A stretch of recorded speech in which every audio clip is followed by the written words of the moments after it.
ಜನನಿ news ಚಾನೆಲ್ಗೆ like ಮಾಡಿ, subscribe ಮಾಡಿ, ಶೇರ್ ಮಾಡುವ ಮೂಲಕ ನಮ್ಮ ಚಾನೆಲ್ಗೆ ಸಹಕರಿಸಿ.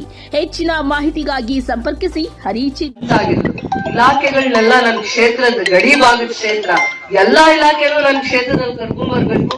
ಎಲ್ಲ ಆಫೀಸರ್ಸ್ ಅವೈಲೇಬಲ್ ಇರ್ಬೇಕು. ನಮ್ ರೈತರಿಗಾಗಿರ್ಬೋದು, ಈ ಭಾಗದಲ್ಲಿರೋ ಬಡವ್ರಿಗಾಗಿರ್ಬೋದು, ಅವರು ಯಾವ್ಯಾವ ಸಮಸ್ಯೆ ಬಂದ್ರೆ ಆ ಸಮಸ್ಯೆಗೆ ಸ್ಪಂದಿಸುವಂತ ಅಧಿಕಾರಿಗಳನ್ನೇ ಇಲ್ಲಿ ಕರ್ಕೊಂಡ್ ಬರ್ಬೇಕು ಅನ್ನುವಂತ ಕನಸು ದೂರದೃಷ್ಟಿ ನಂದಾಗಿತ್ತು. ಅದು ಅಂದ್ಕೊಂಡ್ರೆ ಇಡೀ ದೇಶನ ಪೋಷಣೆ ಮಾಡ್ತಾರೆ, ಸಾಕ್ತಾರೆ.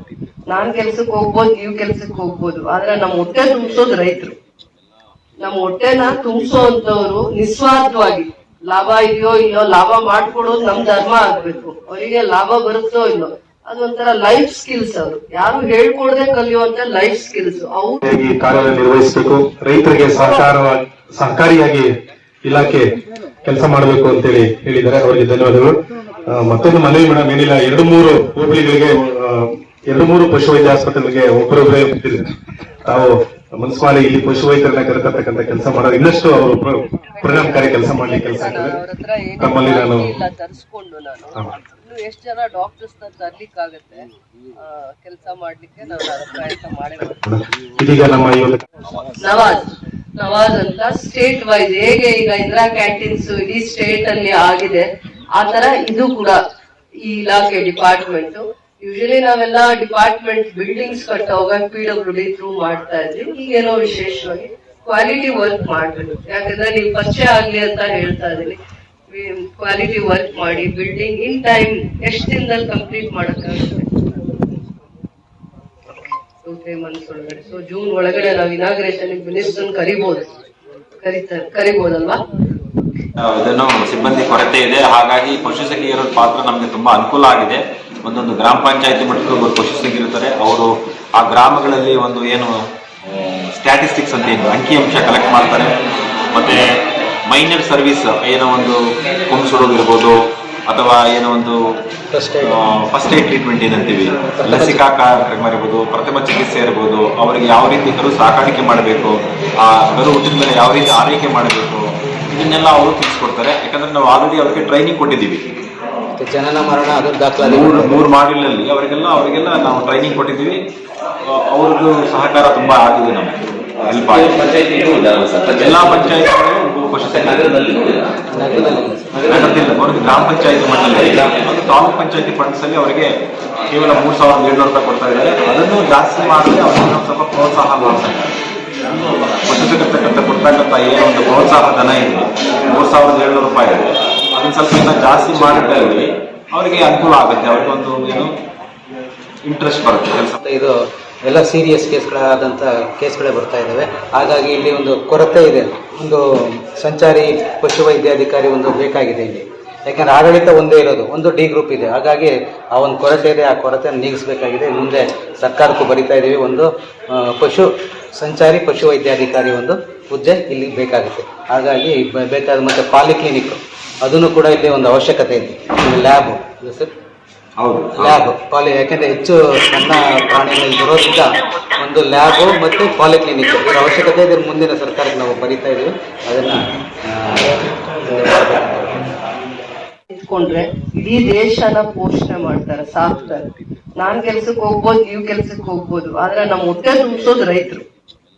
ನಮ್ ಹೊಟ್ಟೆನ ತುಂಬಿಸೋಂತವ್ರು ನಿಸ್ವಾರ್ಥವಾಗಿ ಲಾಭ ಇದೆಯೋ ಇಲ್ಲೋ ಲಾಭ ಮಾಡ್ಕೊಡೋದು ನಮ್ ಧರ್ಮ ಆಗ್ಬೇಕು. ಅವರಿಗೆ ಲಾಭ ಬರುತ್ತೋ ಇಲ್ಲೋ ಅದೊಂಥರ ಲೈಫ್ ಸ್ಕಿಲ್ಸ್. ಅವರು ಯಾರು ಹೇಳ್ಕೊಡದೆ ಕಲಿಯುವಂತ ಲೈಫ್ ಸ್ಕಿಲ್ಸ್. ಅವರು ಬದುಕ್ತಾರೆ.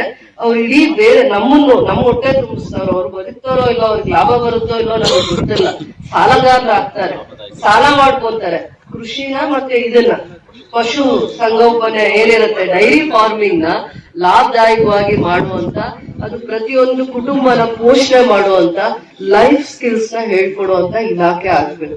ಅವ್ರಿಗೆ ಖುಷಿ ಆಗ್ಬೇಕಂದ್ರೆ, ಸಮಾಧಾನ ಆಗ್ಬೇಕು, ತೃಪ್ತಿ ಆಗ್ಬೇಕು.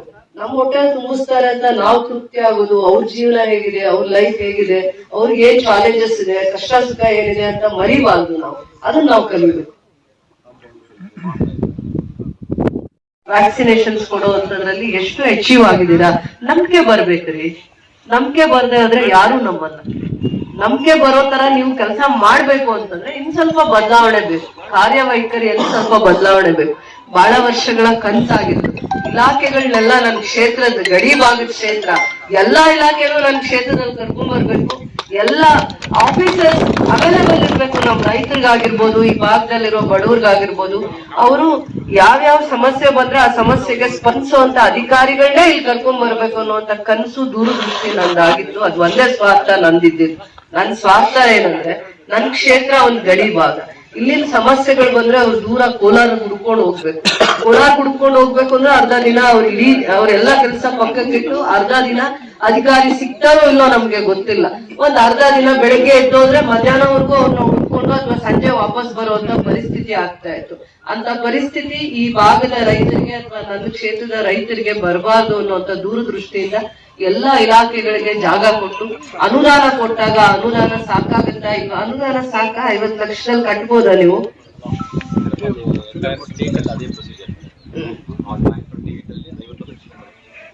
ಫಿಕ್ಸ್ ಆಗಿರೋದು. ಅದಾದ್ಮೇಲೆ ಹಾಸ್ಪಿಟಲ್ ಪಕ್ಕದಲ್ಲಿ ಮಾಡ್ಕೊಳ್ಳೋದಕ್ಕೆ ಬೇರೆ ಅನುದಾನ ಕೊಡಿ ನೀವು. ಬೇರೆ ಅನುದಾನ ತರೋದಕ್ಕೆ ದಾರಿ ಹೇಳಿ, ನಾನ್ ತರ್ತೀನಿ.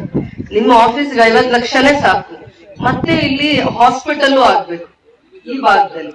ಇದಕ್ಕೆ ಅನುಕೂಲ ಆಗುತ್ತೆ. ಒಂದ್ 5 ಪಂಚಾಯತಿಗೆ ಹತ್ರ ಆಗುತ್ತೆ. ಪಾರಂಡಳ್ಳಿ ಪಂಚಾಯತಿಗೆ ಹತ್ರ ಆಗುತ್ತೆ, ಕ್ಯಾಸಂಬಳ್ಳಿಗೆ ಹತ್ರ ಆಗುತ್ತೆ, ಕಂಸಂದ್ರಕ್ಕೂ ಇದೇ ಹತ್ರ ಆಗುತ್ತೆ. ಈ ಕಡೆ ಬೆಟ್ಮಾದ್ ಮಂಗ್ಲ ಪಂಚಾಯತಿ 5 ಪಂಚಾಯತಿಗೆ ಹತ್ರ ಆಗುತ್ತೆ. ಇದು ಇನ್ನೊಂದು ಮಾಡಿದೀರಾ, ಆದ್ರೆ ಅದು ನಗರ ಭಾಗಕ್ಕೆ ಸ್ವಲ್ಪ ಜಾಸ್ತಿ ಅನುಕೂಲ ಆಗುತ್ತೆ. ಆಂಧ್ರ ಸಲ್ಪೇಟದು ಮಿಕ್ಕಿದ ಬಾಡಿಗೆಯಲ್ಲಿದ್ದಾರೆ. ಅವ್ರ ಆಫೀಸ್ ಅಡ್ರೆಸ್ ಕೂಡ ಯಾರಿಗೂ ಗೊತ್ತಿಲ್ಲ.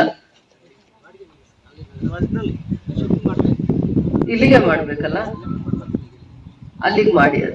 ಅದು ಅಲ್ಲಿಗೆ ಶಿಫ್ಟ್ ಮಾಡಿ. ಇಲ್ಲಿಗೆ ಆಫೀಸ್ ಇದ್ರೆ ಬಹಳ ಚೆನ್ನಾಗಿ ಉಪಯೋಗ ಮಾಡ್ಕೊಂತಾರೆ. ಆಫೀಸ್ ಜೊತೆಯಲ್ಲಿ ನೀವು ಒಂದು ಪಶು ವೈದ್ಯ ಚಿಕಿತ್ಸಾಲಯವನ್ನ ಮಾಡಿ, ಅದು ಕೂಡ ತುಂಬಾ ಅನುಕೂಲ ಆಗುತ್ತೆ ಈ ಭಾಗ ಜನಕ್ಕೆ. ಇನ್ನೇನ್ ಸಮಸ್ಯೆಗಳಿದ್ರು ನೀವು ರೈತರಿಗೆ